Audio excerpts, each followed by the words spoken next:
Oui, le SAMU, bonjour. Allô? Oui, bonjour. Nouvel appel en régulation. Cette fois, c'est un médecin qui demande de l'aide. Elle désature à 90% D'accord. en air ambiant, elle est Oui. tachypnéique à 80, elle tire beaucoup, elle balance un petit peu. Derrière le jargon médical, une urgence vitale. Un enfant est en danger. Antoine doit vite intervenir. C'est une détresse respiratoire chez un petit de 3 ans, sans antécédent, avec un père qui est asthmatique. Chez un enfant aussi jeune, la détresse respiratoire peut vite dégénérer et les médecins la prennent très au sérieux. Carole, infirmière puéricultrice, accompagne l'équipe. Bonsoir, monsieur. Ouais, vous êtes asthmatique, c'est ça? Ouais. Elle n'a pas joué avec des objets de petite taille particulièrement, ou quoi que ce soit. Ok. Bonjour. C'est quoi son prénom? C'est Raphaël. C'est Raphaël, ok. Bonjour Raphaël. Depuis plusieurs heures, Raphaël, 4 ans, a beaucoup de mal à respirer. Ses parents ont d'abord appelé un médecin de ville. Inquiet, il a vite demandé l'intervention du SAMU. Elle balance bien, ouais. À 80 de fréquence respiratoire. Raphaël balance. Quand elle respire, son ventre et son thorax se gonflent tour à tour très rapidement pour compenser le manque d'oxygène. C'est un signe de gravité.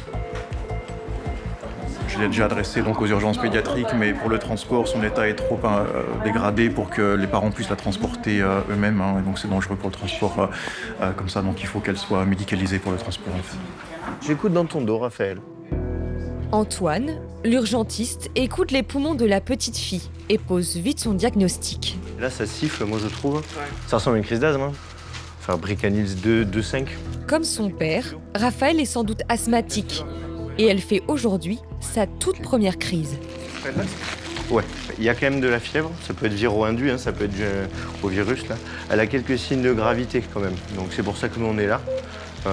Elle reste consciente et son sang circule bien, donc ça c'est plutôt rassurant. Mais elle respire assez vite et péniblement. Là, on va démarrer d'emblée des aérosols. On est à 88 de ça. Tu peux lui mettre une voix, parce qu'on va mettre des corticos aussi. À 88%, le taux d'oxygène dans le sang de Raphaël est trop bas. Antoine lance immédiatement les traitements. Elle n'a pas eu de célestène, elle n'a rien eu pour le moment. Il y a eu un test de bouffée de ventoline en respirant. Ouais, d'accord. Voilà, c'est Ah, c'est une belle crise. C'est une belle crise. En appelant un médecin, les parents de la petite fille ont eu le bon réflexe. À cause de l'asthme, les bronches de Raphaël se contractent et se remplissent de mucus. Elle ne peut pas respirer correctement. Puis on va le brancher. C'est très bien, tu fais ça très bien. Et là, tu vois, hop. Pour l'empêcher d'étouffer, Carole, l'infirmière puéricultrice, lui met un aérosol combinant oxygène, bronchodilatateur et corticoïdes. Très bien, tu fais ça super bien. Après, on va l'enlever. Tu vois, il y a du sang dedans. Un appareil impressionnant pour l'enfant. Pour Dodo, on va l'enlever. D'accord? Mais le traitement de crise ne suffira pas. Raphaël doit être hospitalisé. Ouais, l'idée, c'est forcément une admission, là, au moins aux urgences, avec nous, mais il va y avoir une surveillance. Il faut compter sur une nuit, voire plus de surveillance, quoi. D'accord. Durant le trajet, l'équipe médicale va rester auprès de Raphaël, car son état pourrait s'aggraver, mettant sa vie en danger. Oui, c'est grave. Oui. Dès qu'on parle de tableau respiratoire, c'est grave. Et le système respiratoire, c'est le premier système qu'il faut traiter et qui, s'il est responsable d'une défaillance, peut entraîner un décès rapide, quoi. Donc on reste, nous, rassurants auprès des parents, mais là, on reste sur un tableau assez sévère, quoi. Ça va, Raphaël? Bon, le gaz, il est là pour t'aider à bien respirer, d'accord? Est-ce que c'est plus facile pour respirer? Oui. Ouais? Bon. Attention, je vais serrer très fort. Mais t'as des muscles, hein, montre. Trop fort. Mais t'as des bons muscles. Une dernière étape désagréable attend la petite fille, réfugiée dans les bras de sa maman. Oui, ça va passer. On ta petite main de suite. Pour lui administrer des médicaments en cas d'urgence, Carole lui pose une perfusion.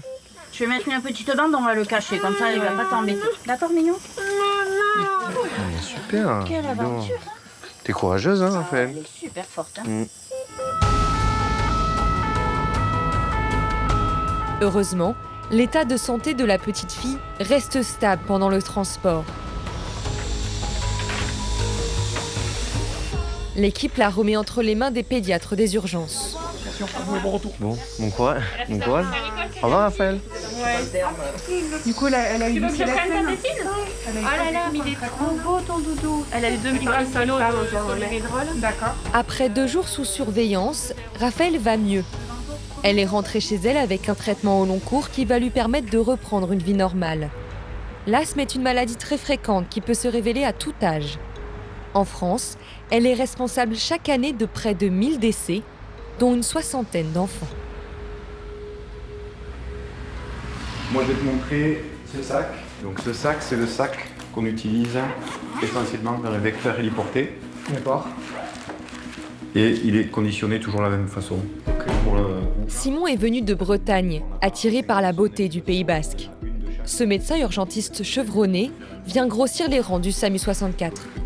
Du coup, c'est mon premier jour, je viens d'arriver à Bayonne et donc je fais un petit peu connaissance avec l'organisation du service et puis les façons de fonctionner qui peuvent être différentes d'un service à un autre. Et c'est un démarrage particulièrement tendu qui l'attend.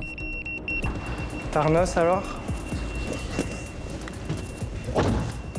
Le médecin et son équipe s'élancent. Une femme de 46 ans vient d'appeler. Elle a très mal à la poitrine et peut à peine respirer. Ouais, il a eu pas de mots au téléphone. 46 ans, ouais, il m'a dit 50 ans, mais 46 ans. Tabagique, douleur thoracique depuis hier, qui se majore à 10h ce matin. 46 ans pour faire une douleur dans la poitrine, c'est quand même un peu jeune. Habituellement, on pense surtout à l'infarctus, mais là, on va peut-être évoquer d'autres causes de douleur thoracique, surtout avec la détresse respiratoire associée. On va voir sur place si on arrive à creuser un peu plus la piste. C'est ça, on y est. T'as trouvé? Bonjour madame. Ça vous fait mal où exactement dans la poitrine? Là, j'ai une barre. Je suis très mal à respirer. J'ai une douleur au niveau de ce côté. De ce côté, d'accord, ok. Et ça vous a pris brutalement? Ça a commencé cette nuit. D'accord. Et là, ça s'est intensifié. La patiente souffre le martyre depuis plus de 12 heures. Elle est bien marbrée au niveau du bras. Des marbrures sur la peau indiquent un manque d'oxygène. Hop, excusez-moi, je retire les chaussures. Il n'y a pas de douleur au niveau des mollets là quand j'appuie? Non. De l'autre côté? D'accord. Le ventre, ça va, je vous fais pas mal? Ok. Donc mon collègue va vous faire une prise de sang, laisser un petit cathéter en place, on va vous soulager au niveau de la douleur. Là, on est en train de faire un électrocardiogramme également. Est-ce que vous avez des allergies, madame, à des médicaments? Non? Simon mène l'enquête.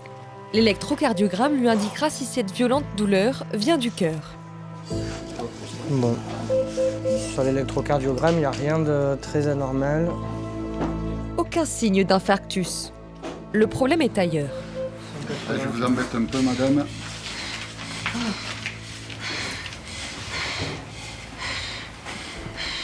C'est venu là d'un coup très fort? Oui. Ouais. Qu'est-ce que vous avez fait avant que ça devienne fort? Quelque chose en particulier ou? J'ai juste rangé. Ouais. Vous n'avez pas fait un faux mouvement? Vous n'avez pas toussé? Non. Non, rien de particulier. Ok. Ça fait quoi comme type de douleur? Ça pique, ça tord, ça brûle? Ça serre? Un poignard. Quoi? D'accord. Tu peux faire 3 mg de morphine après. Pour l'instant, rien n'explique cette douleur inquiétante chez une femme aussi jeune. La patiente doit partir à l'hôpital. On vient de vous faire un peu de morphine, hein, madame. Alors. Oui. On va voir si ça calme. On va vous relever. Vous nous dites, hein, madame, c'est vous. C'est mieux là ou pas? Oui. Non. Oui. Oh non, non. Oh non. Vous nous dites, là? Là. Comme ça? Ok. Est-ce que ça commence à aller un petit peu mieux, madame, avec la morphine? Pas vraiment. D'accord. Dans le camion, Simon fait une échographie à la recherche d'indices. Ok. Voilà, mon collègue vous refait de la morphine, là. Il n'y a pas d'épanchement pleural. Il ne peut pas encore éliminer une urgence vitale. C'est vraiment que à gauche, votre douleur, hein. À droite, ça va, hein. Oui. Aïe. Mais le mystère reste entier. Bon, au niveau du cœur, il n'y a rien d'anormal non plus qui saute aux yeux, là. J'avais quand même une petite asymétrie tensionnelle. Une asymétrie, c'est quand la tension n'est pas la même au bras gauche et au bras droit. Allez, on va pouvoir rouler après dès que c'est bon pour vous. La différence de tension, associée à cette douleur intense, pourrait indiquer une déchirure de l'aorte, la plus grosse artère du corps. On n'a pas de cause retrouvée pour le moment à cette douleur, qui est quand même très atypique. Mais devant l'intensité, on prend quand même très au sérieux cette douleur. Ça peut être une origine vasculaire autre que coronarienne. La douleur peut être une douleur par exemple de l'aorte. Donc c'est ça qu'il va falloir éliminer, je pense, dans les prochaines minutes, heures. La rupture de l'aorte peut entraîner la mort par hémorragie en quelques minutes. C'est l'une des urgences les plus redoutables. T'es à 6 de morphine, c'est ça? On va refaire 3 de plus. On peut faire un peu d'hypno aussi, je pense. C'est un médicament pour essayer de l'apaiser un petit peu. Elle est très crispée et je pense que le fait qu'elle soit crispée aussi, ça peut majorer son ressenti de la douleur. On essaye de l'apaiser un peu sur ce point-là aussi.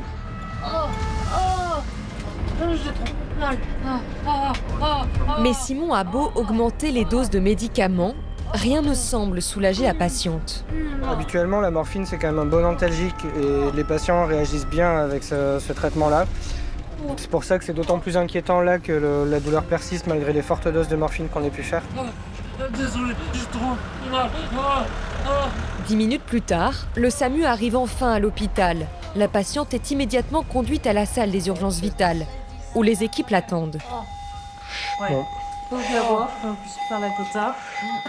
Les urgentistes décident de lui injecter de la kétamine, un antidouleur très puissant. Alors là, on va essayer de la soulager pour pouvoir lui faire un scanner. Soufflez. Mais la kétamine est aussi un psychotrope, avec de lourds effets secondaires. Ma fille. Elle est là, votre fille. On la fera rentrer tout à l'heure. Elle est là. On a mis des médicaments qui vous perturbent un peu là. D'accord? C'est volontaire, c'est pour calmer cette douleur. Là, ce qui est important, madame, c'est qu'on s'occupe de vous, d'accord? Ok? Ça va aller? On vous accompagne, on est avec vous. Et on va savoir très vite avec le scanner, d'accord? Ok? Respirez doucement et prenez le temps de souffler. Ça va mieux que tout à l'heure déjà? Oui. Un peu mieux? Oui. Bon, ok, super. La patiente finit par s'apaiser. Mais Simon n'aura pas le temps d'attendre le scanner. Est-ce que l'ambulancier et l'infirmier sont dans les parages des urgences? Il est appelé pour une nouvelle mission.